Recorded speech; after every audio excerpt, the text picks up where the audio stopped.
আসসালামু আলাইকুম রহমতুল্লাহ। আল্লাহ রব্বুল আলমিন যাকে ভালোবাসেন তার চারটি কষ্ট দিয়ে থাকেন, অর্থাৎ চারটি পরীক্ষা নিয়ে থাকেন।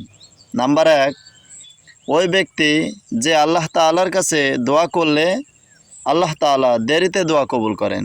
নাম্বার 2, ওই ব্যক্তিকে আল্লাহ তাআলা ঘন ঘন বেশি বেশি পরীক্ষা নিতে থাকেন, যে আমার বান্দা আমার উপরে ইয়াকিন রাখে কিনা, বিশ্বাস রাখে কিনা, এটা পরীক্ষা করে নিতে চান। নাম্বার 3, ওই ব্যক্তির কাছ থেকে প্রিয় জিনিসগুলো আল্লাহ তাআলা সরিয়ে দেন, প্রিয় জিনিসগুলো আল্লাহ তাআলা নিয়ে নেন।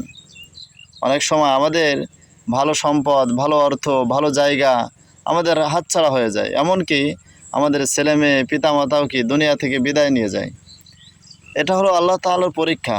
নাম্বার 4, আল্লাহ তাআলা যাকে ভালোবাসেন তার একাকিত্ব করে দেন, তার প্রিয় মানুষগুলো তাকে কষ্ট দিয়ে চলে যায়, সে বারবার একাকিত্ব জীবনযাপন করে।